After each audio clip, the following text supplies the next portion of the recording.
Ikaw ba ay namomroblema o kaya'y may agam-agam na nais ng kasagutan? Aba, itanong mo yan kay Kong Roman.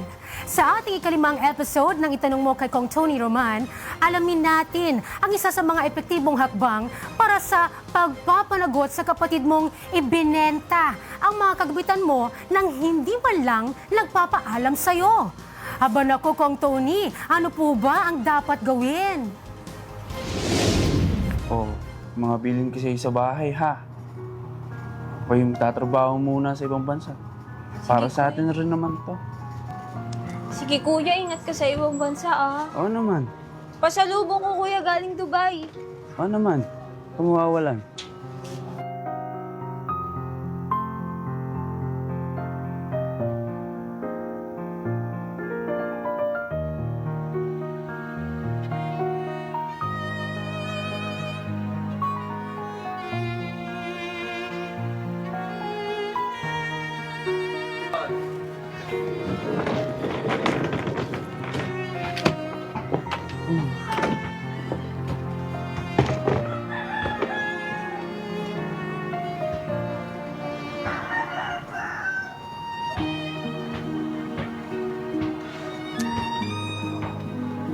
Asan yung mga gamit ko?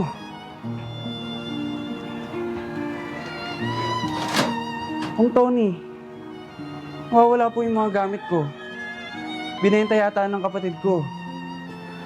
Ano pong dapat kong gawin? Grabe naman ang kapatid mo. Binenta yung mga gamit na ipinagkatiwala mo sa kanya habang wala ka. Okay, mali yan. Alam mo, ang ginawa niya ay krimen. Maaaring qualified theft dahil binenta niya na walang pahintulot at siya lang may access sa mga gamit mo. At maaari ding estafa dahil pinagkatiwala mo ang mga gamit mo sa kanya at ang ginawa niya, nilabag niya yung tiwala na ibinigay mo sa kanya dahil binente niya para makinabang siya. Estafa yan. Alam mo, dapat iparenovate nyo na itong bahay mo. Total, nasa ibang bansa naman yung kuya mo, di ba? Eh, luma na eh. Tsaka yung mas maganda, palitan nyo na din yung interior design talaga. Tsaka yung mga gamit nyo. Alam mo, ano, parang panahon pa ni Kopong-Kopong. Papalitan nyo na yan. O ano, tara na? Tara na. Pero sabi ng batas, partikular, Article 332 na Revised Penal Code, kapag kayo ay magkapatid at nakitira sa isang bahay, hindi mo pwedeng sampahan ng kaso ang kapatid mo ng theft o estafa. Civil case lang daw o danyos ang pwede mong habulin.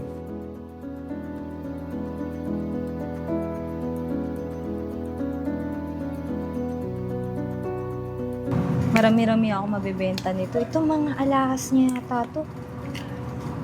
Sakto.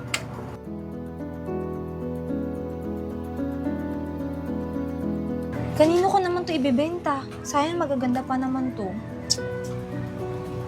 Ayun o, si Kuya Jerome. Collector yan. Talaga? Sige, samahan mo ako. Itong kaibigan ko naghahanap po kasi na mapagbebentahan.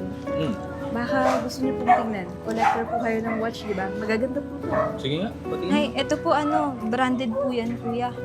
Maganda po yan, original po yan. Ito din po, panlalaki po yan lahat. 20k. Ay, salamat po kuya.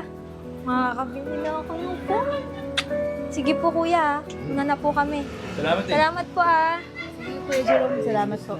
Uy, bumili na ako ng phone. Pero, mapa-civil case o mapa-criminal case, may mga bagay na kailangan mong gawin. Kailangan mo manghanap na ebidensya, patunay na ikaw ang may-ari ng mga gamit. Pangalawa, patunay na binenta niya ng ang mga gamit mo na walang pahintulot mo. Siguro gusto mong mabawi yung mga gamit mo. Paano yan na ibenta na? Sa ilalim na batas, dahil ibinenta yung mga gamit ng kapatid mo na hindi naman siya may-ari, ang benta na yan ay void ab initio, walang bisa. Pwede mo ipawalang bisa yan. Pero kaso yan. So marahil, ang habol mo, sa kapatid mo na lang, na yung proceeds ng benta, ibigay na lang sa'yo. Kung kayo ay magkababayan o nakatira sa iisang lungsod ng kapatid mo, kailangan mo dumulog sa barangay para mabigyan yung barangay ng pagkakataon na mapagkasundo kayo. Mapa civil case o criminal case, kailangan mo muna dumulog sa barangay kung kayo ay nakatira sa iisang bayan o lungsod para mabigyan kayo ng pagkakataong pag-usapan ang alitan ninyo. Kapag hindi kayo napagkasundo, kumuha ng certificate to file action o pahintulot na mag-file ng kaso sa korte. Ngayon, maaari kang mag-file ng civil case dahil meron ka ng certificate to file action kung kayo ay nakatira sa isang bahay. Pag hindi ka nakatira sa isang bahay, tulad sinabi ko, pwede ka mag-file ng criminal case for qualified theft or estafa. Para mag-file ng case sa civil case, edi kumuha kayo ng complaint for damages para ma-recover mo yung proceeds ng benta. Makakatulong ang abogado sa bagay na yan.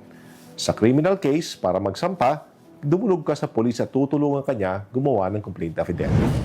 Sa mga nais humingi ng payong legal na libre, magpadala lang ng mensahe sa congresstv24@gmail.com o kaya sa aming social media page, Congress TV Digital.